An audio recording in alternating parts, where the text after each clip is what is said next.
untuk mendengarkan sharing kami dari calon guru penggerak. Nanti kita akan berdiskusi bersama ya Pak Hari tentang budaya positif ya. Apa yang telah kami pelajari di CGP itu sangat berkaitan erat dengan keseharian kita, di mana yang saat ini kita akan diskusi bersama atau kita akan belajar bersama, yaitu tentang budaya positif. Baik, Bapak Ibu, di sini nanti kita akan sharing. Saya dan Bu Dominik akan sharing terkait dengan nyata budaya positif di SMP Tarakanita Magelang. Baik, Bapak Ibu, kita di sini saya, Pak Hari dan Bu Dominik akan mempresentasikan, men-sharingkan aksi nyata budaya positif yang akan kita laksanakan bersama-sama di SMP Tarakanita Magelang. Namun sebelumnya kita akan ice breaking dulu bersama-sama. Mungkin bisa disediakan ballpoint dan kertas. Baik, kita akan ice breaking bersama dahulu ya Bapak Ibu. Nah, kita siapkan kertas terlebih dahulu.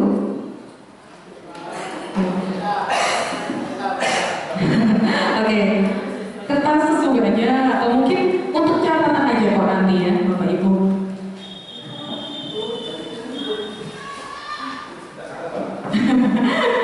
Baik, apakah sudah siap Bapak Ibu untuk kita ice breaking sambil kita refreshing setelah tadi pagi sampai siang mengajar anak-anak. Nah, kita di sini juga sebelum terima belajar dari kami nanti kita akan ice breaking dulu biar lebih refresh seperti anak-anak yang pasti ada ice breaking di kelas ya.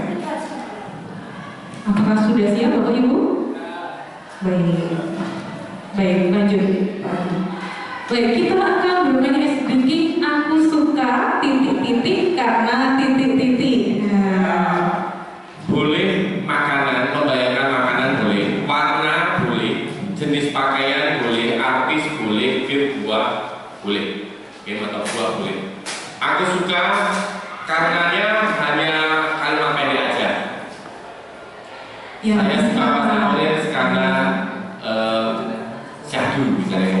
Boleh. Ya, hanya kalimat pendek karenanya. Di sini ada contohnya Bapak Ibu. Aku suka jus mangga karena manis dan segar. Jadi aku suka titik-titik sesuai disesuaikan dengan Bapak Ibu. Nanti boleh kesukaannya itu di makanan, warna, jenis pakaian, atau mungkin artis idola Bapak Ibu, penyanyi, mungkin kemudian ada game, mungkin buah dan lain sebagainya. Terus kemudian dikasih alasan karena titik-titik. Sudah Bapak Ibu? Sudah dituliskan?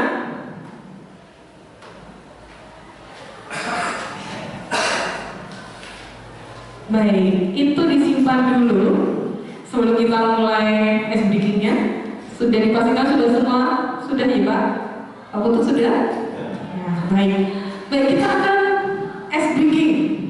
Kita akan mulai. Cara mainnya adalah nanti jika saya tunjuk, misalnya nih, Bu Pri, nah langsung nyebutinya aku suka, tapi caranya nanti dulu Bapak Ibu. Atau kita bagi dua aja ya Pak? Nah, ini. Atau bagaimana? Nah, nanti Bu Dom akan menyampaikan aku suka karena, aku suka karena, aku suka karena.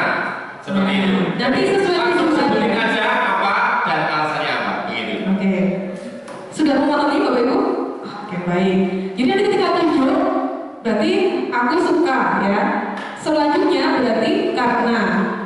Kalau selanjutnya saya tunjuk lagi berarti aku sukanya yang dibacakannya. Terus kemudian yang selanjutnya karena apa yang dibacakannya. Baik, saya mulai. Oke. Ini percobaan dulu ya Pak. Coba ya. Ya, coba aja. Ini saya juga mau memantau nih. Dari siapa? Aku suka berolahraga karena, dingin dan manis. aku suka karena, Bapak Arisan. aku suka Polsek karena, dingin dan manis. aku suka Hitam karena. Segar dan manis. Ya, Aku suka apa tadi? nggak nyambung ya. Kamu. Kita coba sedikit bentar. Iya. Aku suka Tongseng. karena Dingin dan manis. aku suka Es krim. karena Seksi. aku suka Warna hitam. karena Dapat arisan. Gak ada yang sesuai nih kayaknya ini. Susah ya, Mbak? Kira-kira yang nyambung yang mana ini kayaknya? ada yang nyambung nggak tadi? Ada yang nyambung nggak, Pak Ibu? Aku suka warna hitam karena dapat arisan kan? Iya. Ada Pak. Iya. Yang mana yang mana, Pak? Asia karena dapat saya jadi C dapat Asia itu karena Ya. Bisa dari sambungannya. Baik. Nilai apa ya? Iya. Bisa kita ambil dari permainan ini apa sih? Nilai apa sih? Kok nggak nyambung nggak dibuat permainan? Nilai apa sih yang bisa kita? Maknanya, Pak Ibu, oke. Pak Ibu, oke, ada yang mau mengenainya. Maknanya apa? Baik, terima kasih. Menurut saya nilai yang bisa dipelajari dari ice breaking ini adalah walaupun kita itu tidak menebak sesuatu, tapi ternyata kemudian ada yang menyambung dari teman kita yang lain. Atau kita ketika mendapat kesulitan, aku suka apa, nggak ada yang saya nggak Mengerti bisa. gitu ya? Terus ada teman yang ngerti, karena kamu ini kan, gitu. Gimana sih? Baik, terima kasih Pak Bimo. Mungkin Buyo. penjelasannya semakin nggak jelas. Sama aku juga bingung ya. Ya, karena ini isinya kan ice breaking ya, berarti kan isinya juga hanya semacam hiburan, refreshing, biar tidak stres, sehingga apa yang diucapkan teman kita kan membuat kita gembira, membuat kita bahagia gitu ya.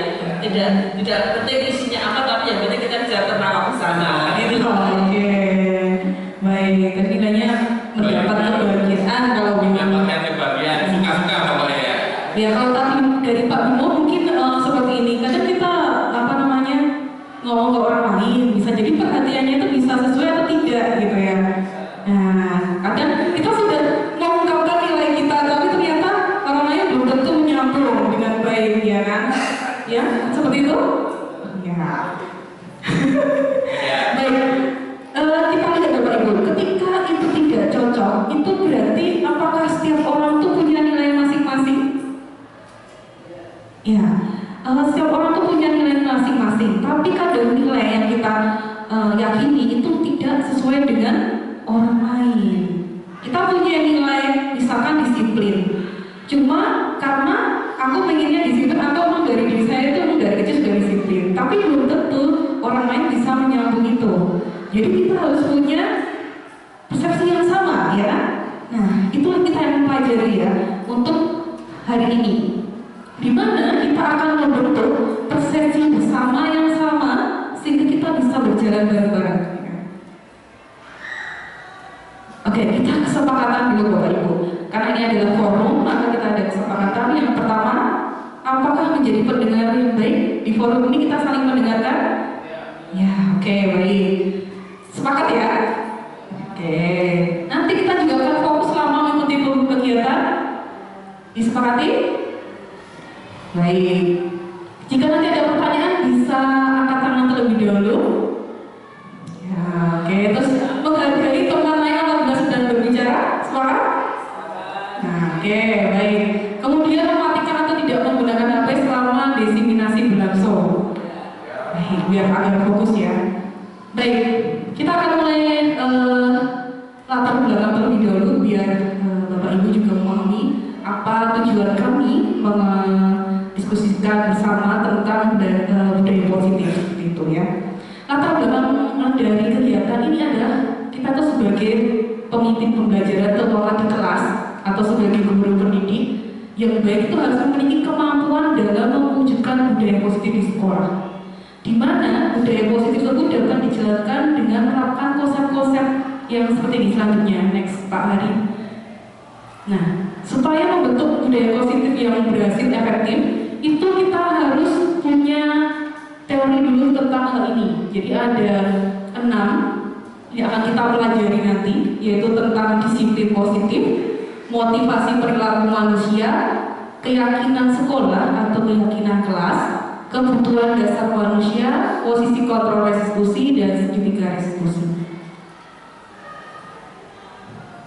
Baik, sekarang sebelum saya menjelaskan ini, mungkin berpasangan Bu Yohana sama Pak Atta, bersama Pak Gemo dan Pak Edi sama Pak Putut, silahkan posisikan tangan menggenggam seperti ini, seperti kita sedang menggenggam sesuatu yang berharga, Bapak Ibu. Terus silahkan satu saja, satu tangan berhadapan dengan rekan kerja, oke, rekan teman-teman ya, berpasangan. Jangan gini-gini ya, gini aja. Ini aja. Salah satu dulu. Siapa dulu? Ya. Baik. Salah satu dulu. Nah, satu dulu. Pak Edi atau Pak Putut dulu mungkin yang menggenggam. Oh iya, nanti kita gantian. Ya, monggo satu. Silakan teman yang satunya membuka genggaman yang dari temannya itu. Gimana caranya terserah ya. Nah, dulu nih dari cara terserahkan. Mau membuka atau dibuka? Ya berusaha untuk membuka tangan temannya.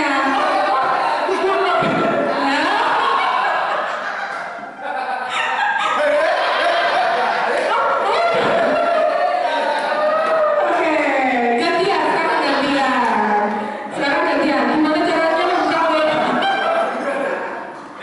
Ya, oke.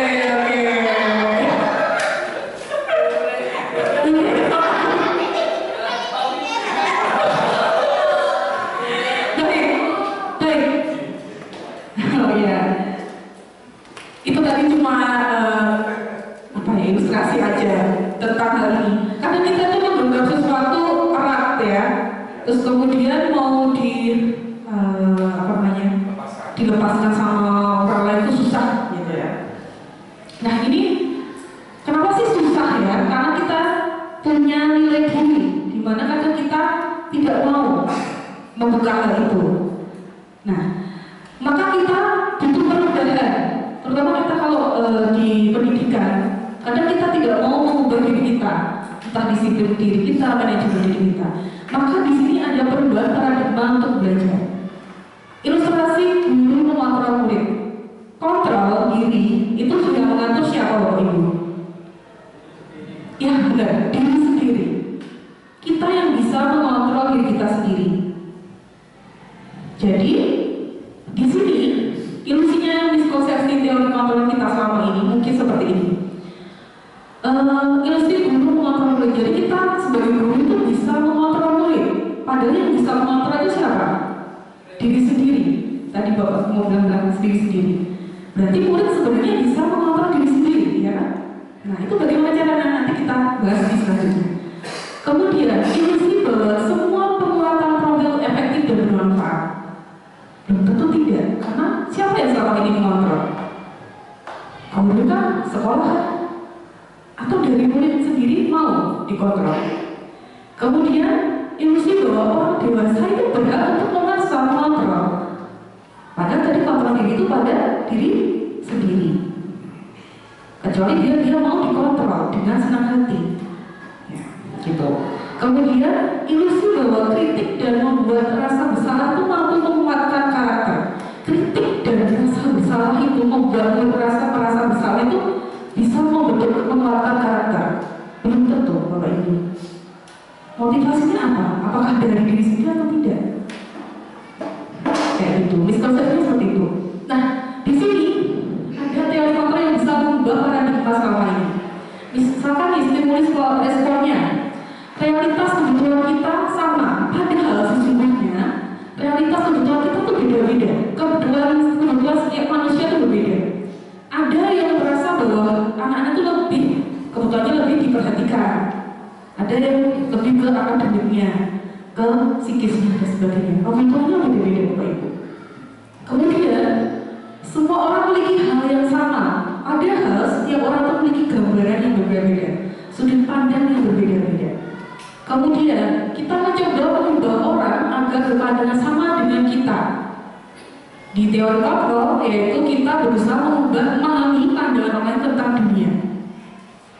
Jadi tidak memaksakan orang lain berpandangan sama, tapi sebelumnya kita memahami dulu pandangan orang lain, baru menyesuaikan dengan pandangan kita. Bagaimana? Akhirnya kita cari titik tengahnya, ya. Kemudian perilaku dulu dilihat sebagai suatu kesalahan. Padahal semua perilaku itu memiliki tujuan. Seseorang berperilaku itu karena atas dasar apa? Pasti ada penyebabnya. Saya tidak terlambat ke sekolah itu pasti karena apa? Mungkin punya nilai bahwa dia disiplin, gitu. Atau mungkin tidak masuk atau terlambat ke sekolah itu karena apa? Pasti ada sebabnya. Kita harus tahu penyebabnya itu. Kemudian orang lain bisa mengontrol saya, padahal hanya Anda yang bisa mengontrol diri Anda sendiri. Kemudian saya bisa mengontrol orang lain, Anda tidak bisa mengontrol orang lain. Jadi ada satu situasi di mana kita tidak bisa mengontrol orang lain. Itu bisa di luar kendali kita ada juga. Kemudian pemaksaan ada pada saat bujukan gagal. Oke, pemaksaan ada pada saat bujukan gagal. Kemudian teori kontrol, kolaborasi dan konsensus menciptakan pilihan baru. Jadi pemaksaan itu kadang bisa membuat kegagalannya dalam kita membentuk proses karakter. Kemudian maka harus ada kolaborasi konsensus menciptakan pilihan-pilihan baru. Ada alternatif solusi. Jadi tidak memasukkan satu solusi itu untuk anak itu. Padahal anak itu kebutuhannya berbeda-beda. Kemudian kalau yang sebelumnya model berpikir menang kalah, harus ada yang menang. Kamu harus menurut kamu harus sesuai dengan aku. Berarti ada yang menang, ada yang kalah. Nah, kalau di sini paradigma barunya adalah model berpikirnya menang-menang, win-win solution, gitu ya. Lanjut Pak. Kemudian kita lanjut ke disiplin positif. Disiplin positif merupakan suatu cara penerapan disiplin yang mengajarkan anak bertanggung jawab dan menumbuhkan kesadaran diri, karena dia punya kontrol ya tadi ya. Berdasarkan nilai-nilai yang dia yakini atau nilai-nilai kebajikan yang dia miliki.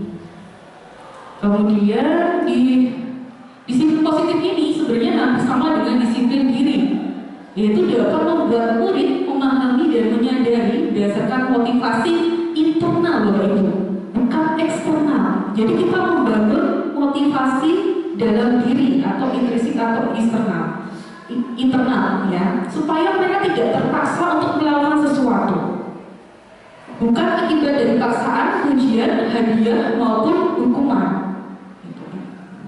Lanjut.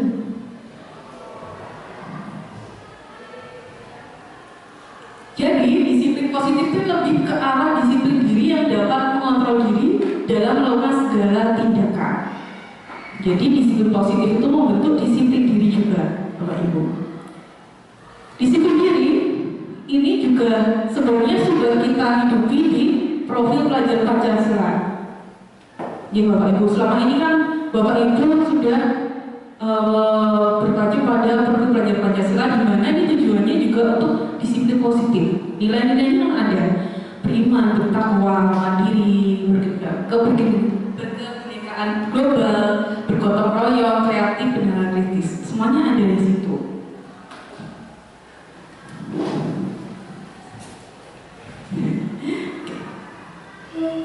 Baik, sekarang kita akan mengenal motivasi perilaku manusia, Bapak Ibu. Ada 3 motivasi dalam diri setiap individu. Nah, mana yang dominan pada diri individu itu nanti kita yang akan kembangkan. Yang paling baik itu yang mana? Nomor 1 Bapak Ibu, kita lihat untuk menghindari ketidaknyamanan. Biasanya motivasi ini muncul ketika ada peraturan atau tata tertib, ya. Jadi ketika dia menaati itu apakah karena untuk menghindari ketidaknyamanan selama ini. Kemudian motivasi yang kedua untuk mendapatkan imbalan atau penghargaan dari orang lain. Nah, mungkin selama ini kita memberi reward, mungkin hadiah atau apa ketika pembelajaran karena dia berhasil berusaha. Nah, itu ingin mendapatkan imbalan. Kalau anak-anak bilang, Bu, ada hadiahnya enggak? Bu, nilainya nanti naik enggak? Nah, itu motivasinya karena ingin mendapatkan mendapatkan imbalan atau penghargaan dari orang lain atau guru. Kemudian yang ketiga, perilaku manusia yang memiliki motivasi untuk menjadi orang yang mereka inginkan dan menghargai diri sendiri dengan nilai yang mereka percaya. Jadi kalau yang ketiga ini, dia memiliki keinginan sendiri untuk berbuat baik. Seperti itu. Jadi saya mendapat nilai baik bukan karena hadiah, bukan karena penghargaan atau menghindari ketidaknyamanan, tapi memang saya mau berkembang lebih baik. Gitu. Jadi yang nomor 1 dan 3 itu berdasarkan motivasi ekstrisik atau eksternal dari luar. Karena ada tata tertib, kemudian tuntutan dan sebagainya.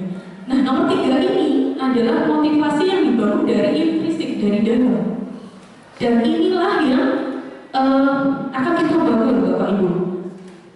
Ya, selanjutnya. Baik, setelah kita bangun, untuk membangun motivasi itu kita harus tahu nilai-nilai kebajikan apa yang ada pada diri kita yang akan kita bangun bersama. Nilai kebajikan ini adalah nilai yang disepakati bersama, lepas dari suku, bangsa, agama, bahasa maupun latar belakang. Nah, setiap manusia atau setiap individu punya nilai masing-masing. Maka ini adalah nilai yang disepakati. Contohnya ini nilai kebajikan organisasi atau institusi, di mana kita sudah berfokusnya ke profil pelajar Pancasila. Dan profil pelajar Pancasila itu kan pasti sudah melalui riset dan sebagainya ya. Jadi pasti ini sudah mewakili mungkin nilai-nilai kebajikan yang ada pada murid.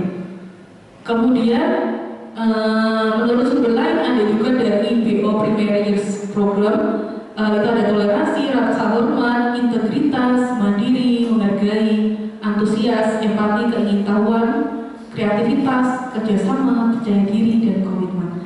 Ini yang dimaksud nilai-nilai itu adalah kayak apa ya Bapak Ibu? Kayak nilai yang diyakini lah, seperti itu.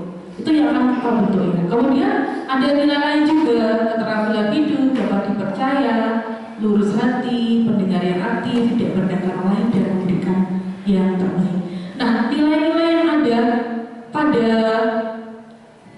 murid kita itu nanti akan digali dalam selanjutnya keyakinan kelas yang akan ditawarkan oleh ini belum ya. Nanti keyakinan kelas itu akan diberikan oleh Pak Hari nanti bagaimana menggali nilai dari murid. Kemudian saya jelaskan dulu mengenai hukuman, konsekuensi, dan restitusi. Nah, hukuman ini ada bentuknya itu tidak terencana biasanya. Tiba-tiba kasih hukuman, sama kamu lari muterin lapangan gitu, hukuman ya gitu. Kemudian secara fisik ya Bapak Ibu itu, murid tidak tahu apa yang akan terjadi atau tidak dilibatkan karena tidak terencana tiba-tiba. Kemudian sifatnya satu arah dari guru mungkin atau dari petugas piket disebut. Kemudian berupa hukuman fisik atau psikis. Kemudian kalau konsekuensi itu adalah terencana atau disepakati sesuai peraturan. Jadi konsekuensi ini ada karena mungkin ada tata tertibnya, ada peraturannya, sehingga dia harus mengalami konsekuensi yang ada. Murid tidak dibuat tidak nyaman juga. Murid tetap dibuat tidak nyaman dengan konsekuensi yang ada. Kemudian sikap guru selalu memonitor murid. Kemudian ada restitusi. Ini adalah solusi dari biar tidak ada hukuman dan konsekuensi dari sini Bapak Ibu. Restitusi dari proses menciptakan kondisi bagi murid untuk memperbaiki kesalahan. Jadi dari kesalahan itu kita nanti pasti digali dan diproses, diolah sehingga menjadi kesepakatan yang memang itu dari dalam diri murid kita. Ya. Kemudian proses kolaboratif yang mengajarkan murid untuk mencari solusi sendiri, Bapak Ibu. Nanti dipelajari di yang akan dijelaskan oleh Pak Hari. Gimana sih caranya biar solusi itu didapatkan bukan dari kita guru. Kadang kalau kita diminta misalkan nih kita komunikasi pribadi sama murid. Kadang kita memberi nasihat terus sih Bapak Ibu ya. Tanpa menanyakan nilai yang diyakini murid kita, tanpa bertanya penyebabnya apa, sehingga kita memberi hukuman, konsekuensi tanpa bertanya terlebih dahulu. Maka restitusinya adalah kolaboratif untuk mengajarkan murid untuk mencari solusi sendiri.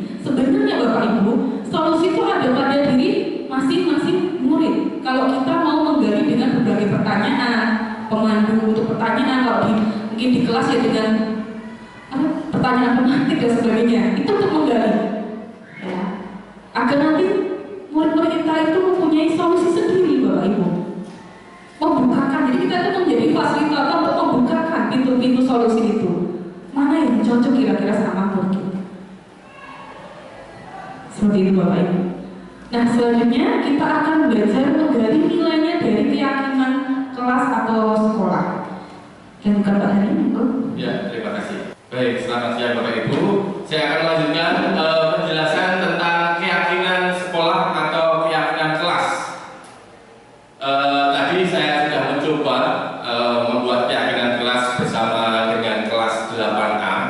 Di situ saya mengajak anak-anak, yuk kita membuat keyakinan kelas, kesepakatan apa yang ingin kita laksanakan di kelas ini pada jam pembelajaran PPKN.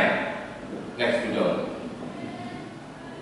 Nah, kenapa sih harus membuat keyakinan kelas atau keyakinan sekolah? Karena dalam hal ini guru berperan dalam mewujudkan terbentuknya keyakinan sekolah atau kelas dengan adanya kesepakatan antara guru dengan murid. Kita tahu bahwa di sekolah kita ada peraturan, yang mana peraturan itu dibuat secara satu arah, yaitu guru dan dewan guru yang membuatnya. Tidak ada kolaborasi dengan peserta didik. Betul atau tidak, Bu? Iya, kita tidak melibatkan anak-anak ketika kita membuat peraturan. Nah, dalam keyakinan kelas ini harapannya guru berkolaborasi dengan siswa. Apa sih yang menjadi keinginan siswa, apa sih yang menjadi kemauan siswa untuk kenyamanan dalam belajar di kelas. Nah, dalam hal ini kemudian anak-anak menuliskan, ada yang menuliskan ibadah tepat waktu, disiplin tepat waktu, jujur, dapat dipercaya, peduli, menghargai guru, menghargai teman, kemudian tidak makan pada saat pembelajaran, kemudian menghargai Bapak Ibu guru ketika menjelaskan, menghargai teman ketika menyampaikan pendapat. Itu yang tertulis banyak sekali lagi dari masing-masing anak. Ada yang menuliskan 1, ada yang menuliskan 2, bahkan ada yang 3. Kemudian ditempel, kemudian saya bacakan bersama-sama dan kemudian saya kelompok-kelompokkan. Ada yang tidak mengejek nama orang tua, kemudian tidak mengejek teman, itu satu sama, yaitu menghargai orang lain, menghormati orang lain. Saya tulis di situ menghormati orang lain, sehingga nanti anak-anak meyakini bahwasanya di dalam kelas ini kita tidak diperbolehkan untuk saling mengejek satu sama lain. Kita harus menghormati satu sama lain, baik itu dengan teman ataupun dengan Bapak Ibu guru. Nah, ini kesepakatan kelasnya yang sudah dituliskan. Untuk videonya nanti akan saya share di terakhir, nanti saya sharekan untuk video pelaksanaan pembuatan keyakinan kelas. Next video. Nah, kebutuhan dasar. Next. Ketika seorang murid melakukan suatu perbuatan yang bertentangan dengan nilai kebajikan atau melanggar peraturan, hal itu sebenarnya dikarenakan mereka gagal memenuhi kebutuhan dasar manusia. Jadi ketika anak itu melakukan suatu kesalahan, melanggar peraturan, biasanya ada ketidakbisaan si anak dalam memenuhi kebutuhan dasarnya. Nah, kebutuhan dasar itu apa? Yang berikutnya adalah kebutuhan dasarnya. Yang pertama, bertahan hidup, butuh makan, pakaian, tempat tinggal, keamanan, kesehatan. Kemudian butuh kasih sayang, rasa diterima, dipedulikan, diperhatikan, berbagi, kerjasama, menjadi bagian dalam kelompok. Itu adalah kebutuhan anak akan kasih sayang dan rasa diterima. Sehingga ketika anak tidak memperoleh ini, maka yang muncul adalah tindakan atau perilaku atau sikap tutur kata yang mungkin tidak sesuai dengan peraturan-peraturan atau ketetapan-ketetapan yang sudah kita tuliskan kiri itu di dalam tata tertib. Kemudian penguasaan, harga diri, pengen dipandang wow oleh teman-temannya, keinginan untuk dianggap, kemudian memimpin, ingin memimpin teman-temannya, atau ingin Ini adalah kebutuhan penguasaan. Ya, ketika anak mungkin di rumah tidak pernah didengarkan sama orang tuanya, tidak pernah dianggap sama orang tuanya, karena mungkin orang tuanya terlalu sibuk, biasanya kemudian ada kasus-kasus di sekolah melanggar tata tertib, yang kemudian ketika ditanya, oh ternyata under-underannya itu ada permasalahan di dalam keluarga. Ternyata orang tuanya sibuk sehingga anak tidak diperhatikan. Ketika anak tidak dianggap dan kebutuhan akan penguasaan si anak ini tidak terpenuhi. Kemudian kebebasan, kebutuhan akan kebebasan. Anak ingin mandiri, ingin memiliki pilihan, kemudian mencoba hal-hal yang baru, mampu mengendalikan arah dirinya.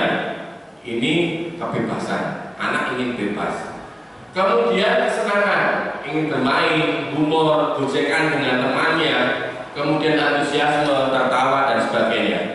Ketika tidak mendapatkan kebutuhan ini, kesenangan ini, yang akhirnya apa? Anak jahili temannya, ya, anak kemudian iseng-iseng dengan temannya, ya, temannya nangis, kemudian anaknya dipanggil, kenapa? Saya cuma iseng kok, saya nggak beneran, cuma iseng aja. Karena apa? Kebutuhan akan humor mungkin tidak terpenuhi di rumah, ya, humor karena bapaknya harus dipenserengi misalnya. Ya akhirnya dibawa ke sekolah, gojeki kancane tujuannya, tapi mungkin temannya yang digojeki tidak suka atau tidak mau atau mungkin risih, sehingga akhirnya terjadi konflik di situ. Baik, yang berikutnya, ini ada studi kasus Bapak Ibu. Ibu Sita, guru wali kelas 8D, sedang bingung menghadapi ulah salah satu murid di kelasnya, Samuel namanya. Beberapa anak telah mengeluh Samuel yang seringkali meminta bekal makan siang mereka dengan paksa. Ya, jika Anda menghadapi situasi seperti Ibu Sita, apa yang akan Anda lakukan? Kira-kira apa sih alasan Samuel melakukan itu? Kalau ada dilapori misalnya, Buyo, ini Samuel ini minta-minta jajanan kue, Bu. Kira-kira Buyo melakukan apa? Oh sini Samuel, pukul cewek. Enggak tentunya, mau Buyo. Baik, terima kasih. Ya, pertama-tama ditanya dulu kenapa Samuel kok meminta makanan temannya. Ya. Mungkin kan Samuel memberikan alasannya ya. Ya. Misalnya alasannya karena tidak punya uang untuk jajan, atau mungkin karena tadi lupa membawa bekal dan sebagainya. Maka kita perlu tahu pokok permasalahan Samuel itu kenapa kok dia sampai minta itu. Maka kita perlu menggali dulu pada Samuel, sehingga kita tidak langsung memvonis pokoknya nakal dan sebagainya. Begitu, Pak. Iya, bagus sekali Bu ya. Ini bikin kelas Bu ya. Terima kasih Bu Ida sharingnya. Mungkin juga saya yakin kita semua sudah pernah ya yang namanya menghadapi permasalahan-permasalahan anak, karena saya yakin Bapak Ibu sudah pernah menjadi wali kelas dan sudah pernah anak-anaknya mungkin terlibat kasus ini, kasus itu, keisengan-keisengan mereka. Ya namanya anak-anak biasanya ada keisengan-keisengan seperti itu. Nah, yang berikutnya, next Bu dong. Yang pertama, alasan Samuel karena lapar dan orang tuanya tidak membawakan bekal makan siang, maka kebutuhan dasar yang sedang berusaha dipenuhi Samuel adalah kebutuhan untuk bertahan hidup. Seandainya, jadi ketika tadi Bu Yana menyampaikan, dicari tahu kenapa sih Samuel melakukan hal itu. Mungkin anaknya dipanggil gitu ya, Samuel, kamu kenapa kok mau minta jajanan ke teman-temanmu?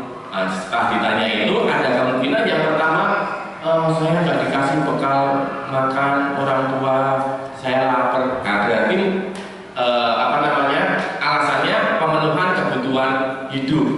Yang berikutnya mungkin alasan yang kedua, karena dia merasa senang temannya jadi memperhatikan dia. Iseng-iseng ini, ketika temannya melaporkan tindakan itu pada guru dan gurunya memberitahu orang tuanya sehingga orang tuanya jadi memperhatikan dia, maka kebutuhan dasar yang sedang dipenuhi Samuel adalah kebutuhan sayang, ya ingin diperhatikan orang tuanya, memang sengaja buat ulah biar temannya ngelaporin ke gurunya dan gurunya memanggil dia. Padahal dalam hatinya dia ingin memenuhi kebutuhan akan kasih sayang, ingin diperhatikan. Ya, sebenarnya dia mungkin juga sudah bawa makanan, tapi tetap jahili karena yang dibutuhkan bukan kebutuhan hidup, tapi kasih sayang. Yang berikutnya mungkin alasan Samuel berbeda lagi karena dia merasa bosan dengan bekal makanan yang dibawakan ibunya. Saya bosan setiap hari cuma dibawakan nasi goreng, telur, bosan. Nah mungkin dia ingin memenuhi kebutuhan akan kebebasan, pengen pilihan-pilihan yang lain, ya yang mungkin dia melihat temannya diberi bekal oleh orang tuanya berbeda-beda, bervariasi setiap harinya, sementara dia hanya nasi goreng, telur. Bukannya tidak mau bersyukur, tapi ya lama-kelamaan memang bosan juga. Apalagi dia melihat temannya ada sosis, ada bakso, ada oseng-oseng dan sebagainya, bervariasi seperti itu. Mungkin kemudian ingin adanya kebebasan, adanya pilihan dalam diri Samuel. Jadi ada beberapa alasan. Mungkin ada satu lagi alasan karena ia melakukan iseng saja dan ia menikmati ekspresi wajah teman-temannya. Itulah yang jadi seperti itu. Jadi memang dengan sengaja dia melakukan suatu tindakan dan dia senang ketika temannya itu kemudian marah, jengkel, sedih, itu dia senang melihat itu. Nah, kalau itu yang terjadi, ada kemungkinan si Samuel itu sedang berusaha memenuhi kesenangan. Dia ingin senang, ingin bercanda, ingin guyonan, ya. Itu yang dalam studi kasus Ibu Sita tadi yang anak didiknya, kelasnya mungkin iseng meminta makanan ke teman-temannya. Ada banyak alasan, maka kita sebagai guru jangan kemudian langsung memvonis ini nakal, ini bandel, jangan. Kita panggil, kita tanyai, telisik lebih dalam, kenapa Samuel melakukan tindakan itu. Dari jawabannya kita bisa tahu apa sih kebutuhan dasar yang belum terpenuhi dan ingin diusahakan oleh si anak itu, sehingga dia melakukan suatu tindakan yang seperti itu. Baik, yang berikutnya posisi kontrol dan restitusi. Yang berikutnya posisi kontrol restitusi. Yang pertama, meningkatkan pemahaman warga sekolah terkait dengan budaya positif. Kemudian terbentuknya motivasi intrinsik. Tadi sudah dijelaskan bahwasanya motivasi harapannya itu datang dari dalam diri anak sendiri yang ingin memang menjadi baik, bukan karena hukuman, karena bukan karena ingin dapat penghargaan, bukan karena ingin karena ada peraturan, tapi memang dari dorongan dari dalam dirinya untuk dia menjadi lebih baik. Terbentuknya motivasi intrinsik pada murid melalui pembuatan keyakinan kelas. Yang berikutnya, 5 posisi kontrol restitusi. Yang pertama, guru sebagai penghukum. 2, guru sebagai pembuat merasa bersalah. 3, guru sebagai teman. 4, guru sebagai pemantau. 5, guru sebagai manajer. Seperti apakah itu guru sebagai penghukum? Adakah yang tahu? Guru sebagai penghukum, ketika anaknya bersalah, tidak membawa PR, tangan taruh di meja, pukul pakai penggaris, yang terjadi ketika zaman dahulu kita masih SD, atau dijirit kecil sakit sekali. Nah itu guru sebagai penghukum. Tidak membawa sabuk, lari keliling lapangan 2 kali. Nah itu guru sebagai penghukum.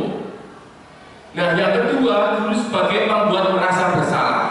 Seperti apa sih guru yang membuat merasa bersalah? Kamu nilaimu udah jelek, ya, kamu setiap hari datang terlambat, ini lagi bikin masalah. Kalau kita melakukan seperti itu, kita sedang berada pada posisi kontrol sebagai pembuat merasa bersalah. Anak menjadi merasa bersalah, ya. Kemudian guru sebagai teman, ya, guru sebagai teman gimana? Kamu melakukan kesalahan lagi, ya, ini, yuk ditulis pelanggaranmu dan sebagainya. Kita biasanya lebih seringnya di posisi apa, ya. Kemudian guru sebagai pemantau, ya, anak melakukan suatu kesalahan, lihat kamu berada di pelanggaran berapa, tulis di situ, tugasnya apa, kerjakan. Memantau sesuai dengan peraturan, sesuai dengan tata tertib, apa yang dilanggar silakan sesuai dengan konsekuensinya. Itu kita sebagai pemantau. Nah, yang paling terakhir ini sebagai manajer. Ya, sebagai manajer, ketika anak melakukan suatu permasalahan atau ada kasus dipanggil Randy, hari ini kamu melakukan sesuatu. Ada kemungkinan dia mengaku, ada kemungkinan dia tidak mengaku, ya. Nah, kemudian ketika dia mengaku, iya Pak, tadi pada waktu pembelajaran bahasa Indonesia, pembelajarannya Pak Edi, saya ketahuan makan di kelas. Oh begitu, baik. Saya apresiasi kamu sudah berkata jujur, nah, ya. Setiap orang memang butuh makan, tapi kita perlu tahu bahwasanya makan itu ada waktu dan tempatnya. Kalau boleh tahu, apa alasannya? Ditanya alasannya. Alasannya apa yang kamu makan di kelas? Oh, karena saya tadi lupa belum sarapan Pak. Jadi saya lapar banget dan saya makan pada saat pembelajaran. Ya baik, perut lapar memang harusnya diisi. Tapi apa yang kamu lakukan sudah sesuaikah dengan keyakinan kelas kita? Tadi yang kita buat keyakinan kelas, ya, kita membuat keyakinan kelas menghargai, menghormati Bapak Ibu guru. Tidak sesuai. Keyakinan kelas apa yang kamu langgar? Tidak menghormati Bapak Ibu guru yang mengajar. Ya. Kalau sudah demikian, harus bagaimana? Ya, saya akan meminta maaf kepada guru yang bersangkutan. Kemudian besok saya akan mempersiapkan bangun lebih pagi untuk bisa sarapan terlebih dahulu sebelum pembelajaran. Sehingga dalam hal ini guru dan siswa itu bersama-sama mencari solusi. Tidak serta-merta kamu salah kalau kamu makan seperti itu. Kamu sudah datang terlambat, makan di kelas lagi. Besok kalau masih seperti itu, tak panggil orang tuamu. Itu anak akan merasa bersalah, akan merasa sakit hati, bahkan mungkin bisa jengkel, mungkin bisa dendam juga karena sakit hati itu.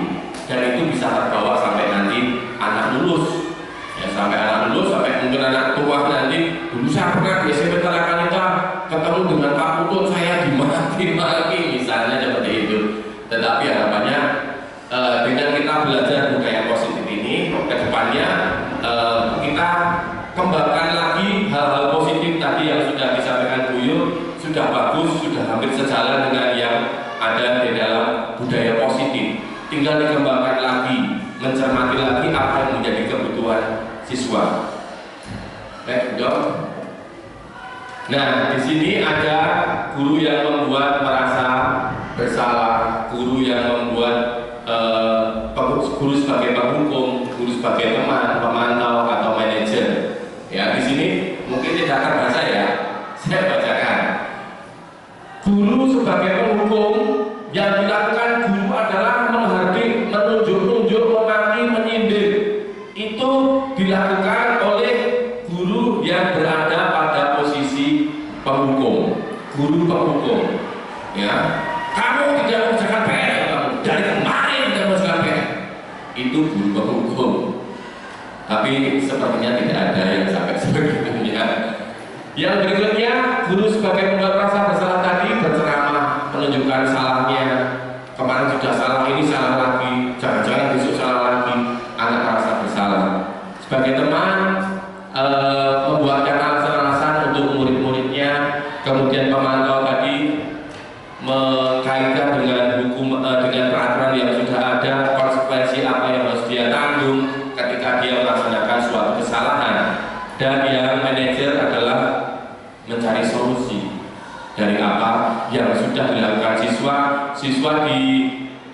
termotivasi untuk bisa mencari solusi dari apa yang sudah dia lakukan. Yang berikutnya, di antara kelima posisi kontrol tersebut, sebaiknya kita sebagai guru menggunakan posisi kontrol sebagai manajer. Ya, kalau tadi mungkin kita sebagai pemantau, atau mungkin kita sebagai teman, atau kita pembuat merasa bersalah, atau bahkan kita membuat memposisikan diri sebagai penghukum. Harapannya setelah kita belajar budaya positif, kita bisa berperan sebagai manajer, yang mana kita dengan siswa bersama-sama mencari solusi bagaimana baiknya. Yang berikutnya, Bu Yohana. Kalau kita harus menjadi guru, menjadi seorang manajer ya, berarti kita tidak boleh menjadi guru sebagai penghukum ya. Padahal kan mungkin anak-anak itu kan dalam dia berbuat kesalahan, itu kan ada anak yang istilahnya gablek gitu ya. Tujuannya dia mau tetap diurus seperti itu lagi. Kalau kita hanya yang tadi manajer dengan kita menggali dulu bla bla bla dan sebagainya itu, kira-kira itu akan membuat jerah anak atau tidak? Karena tadi katakan kalau anak itu memang sudah punya karakteristik yang karakter yang gablek seperti itu, yang sudah berkali-kali entah itu dengan di cara kasar ya tetap raiso, cara halus juga mungkin nggak bisa. Terus kita harus bagaimana? Kita harus bagaimana? Baik, terima kasih Bu Yu. Ini pertanyaan yang luar biasa, pertanyaan high class di tingkat tinggi, dan saya harus menjawabnya bagaimana ya. Baik, kita akan kembali lagi kepada apa yang menjadi kebutuhan dasar itu perlu kita telusuri terlebih dahulu. Ini anak kok dari sejak masuk sampai tengah semester ini kok membuat masalah. Ya ada aja masalahnya, bermacam-macam. Setiap kali ada permasalahan, ada dia, nama dia pasti ada.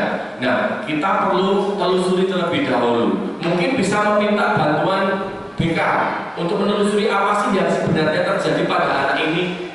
Ya karena dalam hal ini si anak melakukan suatu tindakan yang itu menyimpang dari kesepakatan atau peraturan, dan itu dilaksanakan atau dilakukan berkali-kali, sehingga kita sebagai guru mungkin wajar kalau kita jengkel ya, tapi alangkah baiknya untuk mengembangkan budaya positif ini kita sampaikan kepada guru BK. Ya, ada Bu Dominik, ada Bu Dinda, sampaikan bahwasanya si anak ini berulang kali melakukan tindakan-tindakan yang itu melanggar peraturan sekolah. Mungkin bisa ditelusuri kenapa, alasannya apa, sehingga dia melakukan hal itu. Mungkin kita sendiri dulu, mungkin kita dengan belajar ini kita sudah mengawali terlebih dahulu, tapi mungkin kita ilmunya tidak sedalam BK mungkin ya. Dan awalnya kita saja dulu yang menyampaikan kenapa sih kamu melakukan seperti itu, kamu pengennya seperti apa, ya. Nah setelah itu kok masih lagi, mungkin BK mungkin bisa punya solusinya.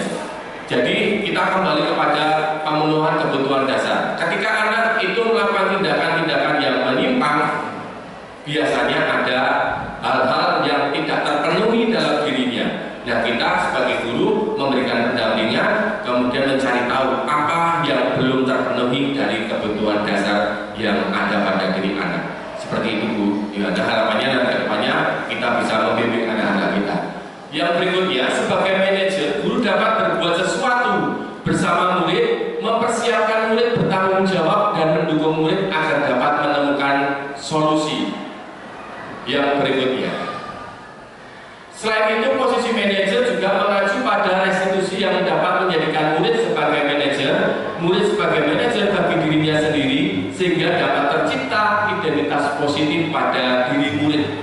Ya, ketika anak diberi kepercayaan untuk mencari solusi atas permasalahan dia, kemudian dia bisa melakukan itu dengan baik, anak akan merasa dianggap, akan merasa nyaman melakukan apa yang sudah menjadi kesepakatan. Yang berikutnya, segitiga restitusi. Ya. Yang pertama adalah menentukan identitas.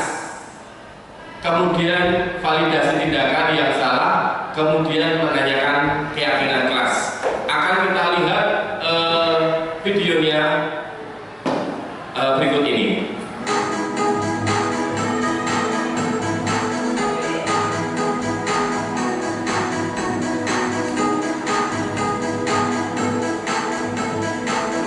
Ya, silakan jadi. Silakan dulu. Kalau di gimana kabarnya ini? Jadi tahu apa paling malu jadi? Karena tadi pas ada cerita saya Iya, jadi dari paling dapatkan informasi ketika mengajar jadi maka di kelas. Kenapa lagi maka di kelas? Apa alasannya? karena saya masih orang Apabila dari kamu biasa. dia dari mana nggak salah. Oh iya, Pak biasa yang tidak salah juga karena satu dia. Kira-kira Randy melakukan hal itu maka di kelas itu sesuai nggak sih dengan kelas kita? Dengan kelas apa yang kamu lakukan? Dari guru dan Iya, betul sekali. Ketika pembelajaran berlangsung, makan itu artinya ya semua mengerti dan mengetahui bahwa itu tidak bisa belajar.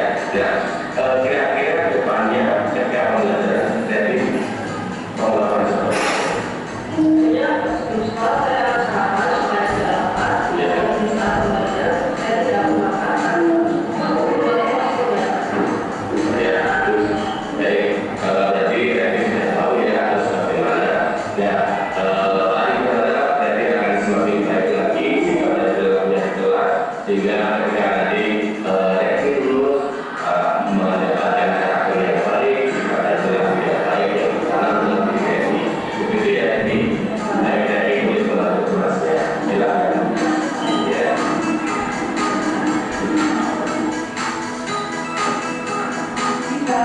Ya, silakan Mas Randy. Silakan dulu. Baik. Randy aku berapa kali melalui Randy? karena saya memakai satuan Ini menstabilkan identitas ya. Saya informasi bahwasanya tadi ketika pembelajaran matematika jadi menurut saya ya kalau boleh tahu kenapa Randy? soalnya sekolah saya pasti saya dapat ujian Oh, ini validasi tindakan yang salah. Semua orang akan melakukan salah ya. Tapi dalam hal ini tadi memberikan apresiasi karena itu mau berkata dengan jujur menyampaikan apa yang menjadi kesalahan Randy. Nah, kira-kira apa yang sudah Randy lakukan itu sudah sesuai dengan kesepakatan kelas kita? Kira-kira kelas apa yang paling lakukan? Iya betul sekali. Dan setelah ini kita menggunakan bulan dari penting untuk masa depan kami juga. Ya. Nah, kemudian dengan kamu makan ini, apa tunjangan kamu ke depannya? ya sebenarnya saya akan belajar semua Dan betul sekali.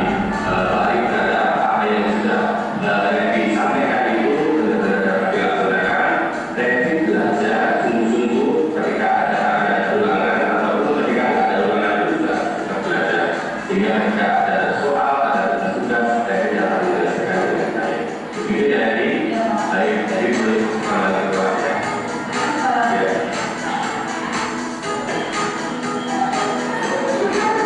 Halo teman-teman, saya Revi, saya dari kelas 9A, SMP Negeri Tegal.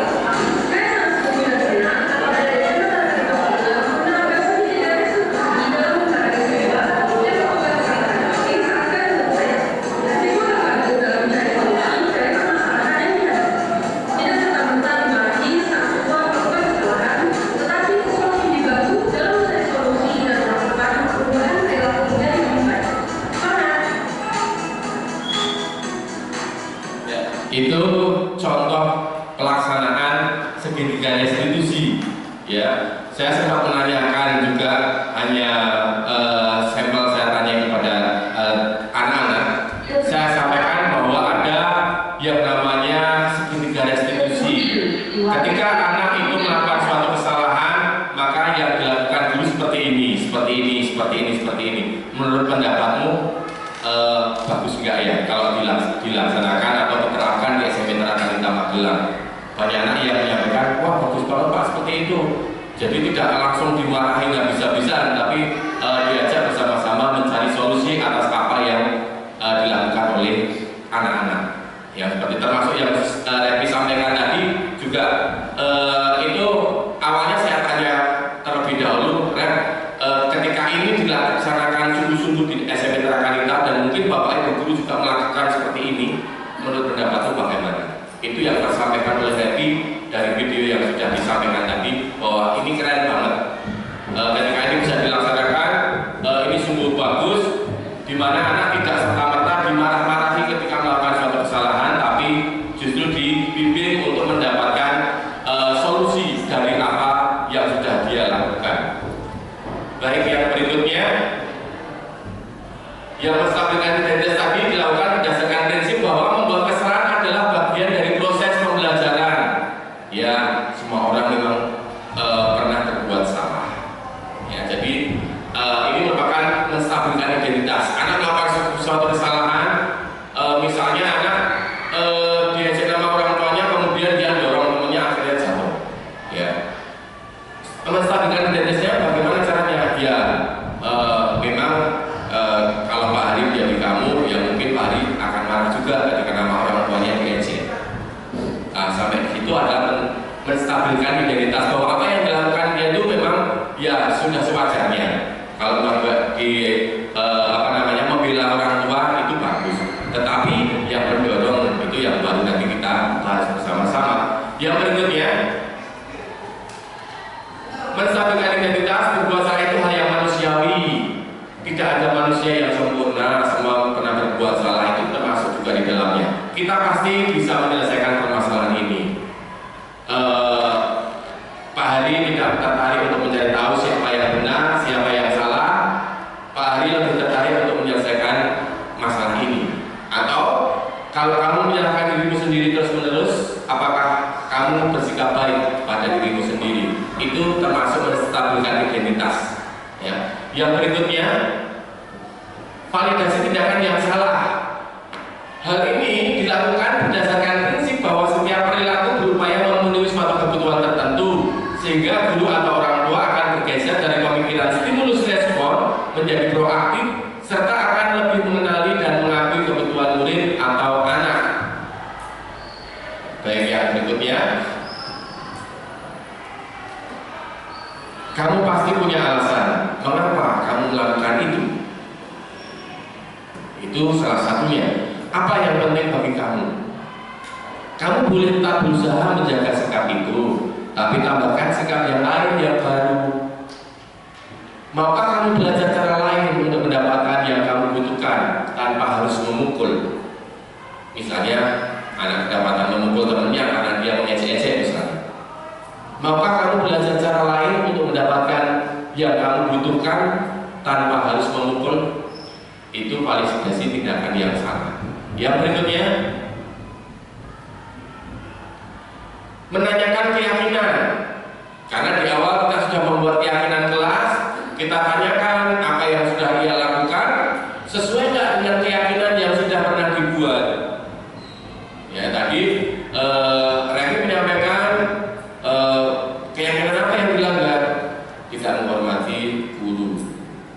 Dia sampaikan itu karena menghormati Bapak Ibu guru, menghormati teman itu sudah tercantum dalam keyakinan kelas. Sehingga ketika anak melakukan melanggar itu, maka dia sudah tahu tidak sesuai dengan apa yang sudah disepakati atau yang menjadi keyakinan kelas. Apa yang kita percaya setelah kita? Nah, kalau di video tadi, apakah yang kamu lakukan sudah sesuai dengan keyakinan kelas kita? Keyakinan apa yang kamu langgar? Yang seperti ini kemudian anak menyampaikan. Ya, yang berikutnya, ya. Sebelumnya kita akan praktik bersama-sama. Satu menjadi guru, Bu Murni menjadi guru, kemudian Pak Bimo yang menjadi siswa. Pak Bimo ini kedapatan memecah bunga. Ya, karena dia tidak sengaja dia lari-lari, akhirnya teledor, nyenggol pot dan jatuh pecah. Nah, monggo Ibu Murni sebagai guru apa yang dilakukan? Monggo Pak Bimo. Ya, di sini. Sebentar. Boleh menempatkan diri terlebih dahulu. Oh, mic-nya satunya. Potnya ya. Ya. Halo, selamat siang Bimo. Iya Bu, selamat siang. Tumben ini kok agak menunduk takut-takut sama Bu Murni. Ada apa Bimo? Aku Bu, tadi itu di depan saya memecahkan kaca Bu. Oh gitu. Terus sudah memecahkan kaca itu perasaannya Bimo gimana? Saya diketawain teman-teman, tapi saya juga takut Bu. Oh jadi ditertawakan teman-teman, terus malu dan takut gitu. Ya. Oh, selain itu ketika memecahkan pot tadi, apa yang dirasakan Bimo? Saya pengen ngomong, tapi takut kalau dimarahin Bu. Oh gitu. Nah sekarang ini Bu Murni mau tanya, mengapa ya tadi potnya pecah dan nanti ini kita cari solusinya bersama dari Bimo. Bisa menjadi seperti itu tadi bagaimana ceritanya? Iya Bu, tadi saya lari-lari mengejar Cynthia. Oh gitu ya. Cynthia malah sama Alex. Saya terus nabrak kaca Bu. Oh gitu ya, segitiga titik-titik ya. Nah dari kejadian ini kira-kira apa yang mau Bimo lakukan supaya kalau dari diri Bimo akan melakukan sesuatu kan lebih enak. Kalau dari Bu Murni nanti kan, wah itu berat Bu kalau Bimo harus melakukan ini itu. Tapi kalau dari Bimo gimana? Nanti saya tak tanya dengan Mama dulu ya Bu. Nanti apakah Mama punya uang untuk mengganti atau tidak? Oh gitu. Nah gini, Bimo, ketika memecah tadi kan ada sikap ya, sikap Bimo yang membuat sampai itu pecah kacanya. Kira-kira untuk besok-besoknya gimana Bimo? Besok-besok saya akan lebih berhati-hati Bu, tidak mengulangi lagi. Nah ini kan berarti dari diri Bimo ya, besok bisa melakukan ya. Kemudian kalau mau mengganti, Bimo tiap hari dapat uang saku nggak dari Mama? Iya Bu, Berapa seharinya? 1 juta. Waduh. 25.000 Bu. Oh, 25.000. Apakah habis sehari? Kadang angkot sisa 3.000 Bu. Oh, sisa 3.000. Nah, misalnya untuk mengganti kaca tadi kan, karena tadi Bimo yang melakukan, nggak usah minta sama Mama kan, bisa jadi menyisihkan sebagian uang saku. Bawa bekal makan nggak tiap hari? Makan Bu. Berarti kan untuk jajan bisa dikurangi ya. Iya. Kira-kira nanti Bimo tiap hari mau menyisihkan uang saku berapa? Kalau dari 25.000 berarti 8.000. Oh iya, berarti nanti dalam beberapa hari ke depan Bimo akan melakukan apa saja? Berhati-hati. Ya, oke. Menyisihkan uang saku. Oke. Terus nggak ngejar Cynthia lagi. Oke, cari yang lain ya, masih banyak. Oke, berarti sudah deal ya Bimo. Terima kasih. Iya, teman-teman Bu. Maaf ya Bu.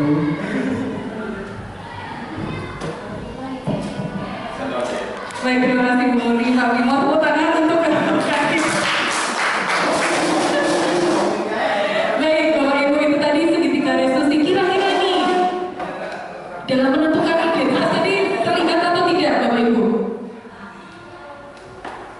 Menentukan identitas. Ya, menentukan identitas terlihat dari apa tadi? Tadi Kak Bu Murni menyampaikan apa? Menentukan identitas itu tadi apa ya Pak? Ini ya, kita buka bareng-bareng. Menstabilkan identitas. Bahwa membuat kesalahan adalah bagian dari proses pembelajaran. Ya, jadi Bu Murni menyampaikan ya orang berbuat salah sudah hal yang wajar, yang seperti itu termasuk di dalamnya. Kemudian yang berikutnya itu Validasi. validasi